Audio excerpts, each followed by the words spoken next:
हम वहाँ खाली कोर्ट के आदेश के कंप्लेंट्स के लिए गए थे।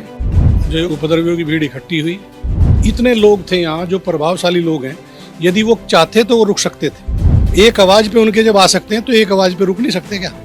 हमें आत्मरक्षा का अधिकार है। हम कोई मरने के लिए भर्ती थोड़ा ही हो रहे हैं पुलिस में। एक पढ़े लिखे आदमी को और एक इस तरह के जाहिल मार देंगे।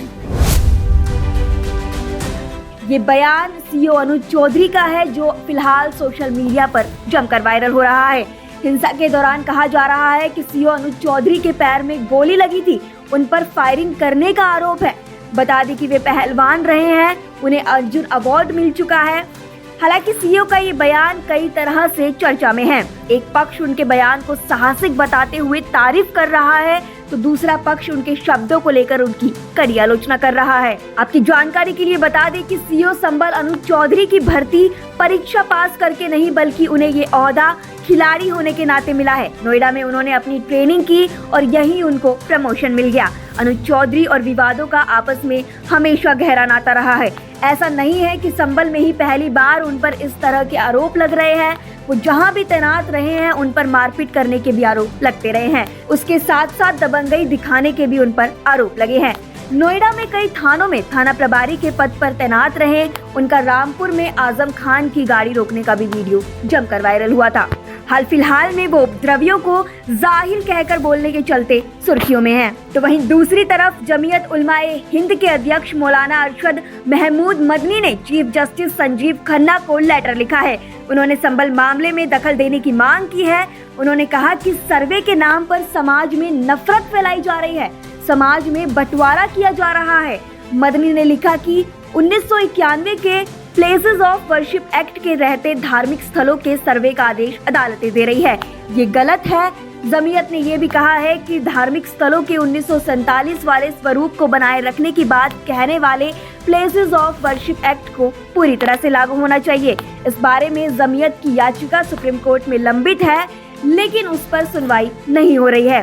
जमीयत के वकील ने सुप्रीम कोर्ट के रजिस्ट्रार को चिट्ठी लिखकर प्लेसेस ऑफ वर्शिप एक्ट को लेकर जल्द सुनवाई की मांग की है। बता दें कि संबल मामले में पुलिस ने मंगलवार को 2 नए वीडियो जारी किए हैं, जिसमें देखा जा सकता है कि कैसे आरोपी सीसीटीवी को तोड़ रहे हैं ताकि उनका चेहरा कैमरे में न आ सके। विधानसभा में नेता प्रतिपक्ष माता प्रसाद पांडे ने कहा कि पुलिस 2 तरह के अलसहे रखती है, फंसने के लिए प्राइवेट अलसहे का इस्तेमाल करती है। मैंने अपनी आंखों से प्राइवेट अलसहों के साथ पुलिस को देखा है। सरकार विशेष वर्ग के खिलाफ सांप्रदायिक भावना से भरी है। हम संबल हिंसा का मुद्दा विधानसभा में उठाएंगे। सरकार यूपी में सांप्रदायिक उन्माद पैदा करना चाहती है। इसके साथ ही कहा जा रहा है कि केंद्र में नेता प्रतिपक्ष राहुल गांधी संबल जाएंगे, वह पीड़ितों से मुलाकात करेंगे। तो इधर अखिलेश यादव ने कहा कि वह भी संबल जाएंगे। सरकार की गलती की वजह से हिंसा भड़की। संबल में भड़की हिंसा को लेकर हिंदू पक्ष के वकील विष्णु शंकर को धमकी मिली है। उन्होंने दावा किया कि सोशल मीडिया पर उनकी मां को गाली दी जा रही है।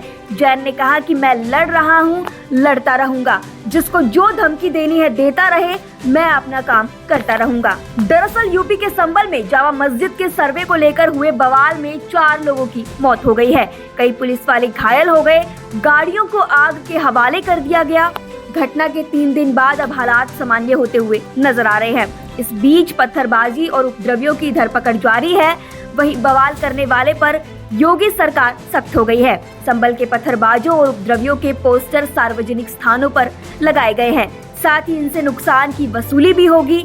जो उपद्रवी लोग पकड़ में नहीं आएंगे, उनके ऊपर इनाम भी घोषित हो सकता है।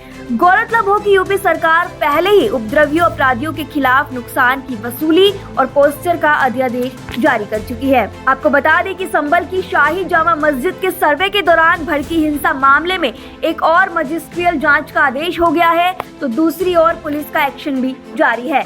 सूत्रों के मुताबिक पुलिस ने पत्थरबाजी करने वाले 100 लोगों की पहचान की है और इस मामले में अब तक 27 लोगों को गिरफ्तार किया जा चुका है, जिसमें 2 महिलाएं भी शामिल हैं। पुलिस ने हिंसा मामले में कुल 12 एफआईआर दर्ज की है। गिरफ्तार लोगों में 16 साल की उम्र से लेकर 72 साल के आरोपी शामिल हैं, जिन पर गंभीर धाराओं में आरोप लगाए गए हैं। वहीं संभल हिंसा मामले में दर्ज एक एफआईआर में पुलिस ने सांसद जियाउर रहमान बर्क और स्थानीय विधायक के बेटे सुहेल इकबाल पर लोगों को भड़काने का आरोप लगाया है। हालांकि संभल नगर में हालात तेजी से सामान्य हो रहे हैं। इस बीच हिंदू और मुस्लिम दोनों समुदाय के सदस्यों ने एकता का आह्वान किया है और सांप्रदायिक सद्भाव के पुनर्निर्माण का संकल्प लिया है। हिंसा के बाद उपजे हालात को देखते हुए पुलिस और प्रशासन के अधिकारी स्थिति पर कड़ी नजर रखे हुए हैं। प्रमुख चौराहों पर कर्मियों को तैनात किया गया है और संवेदनशील इलाकों में रैपिड एक्शन फोर्स यानी कि RAF के कर्मी तैनात किए गए हैं। प्रशासन ने 30 नवंबर तक बाहरी लोगों और जनप्रतिनिधियों के संभल में प्रवेश पर भी प्रतिबंध लगा दिया है।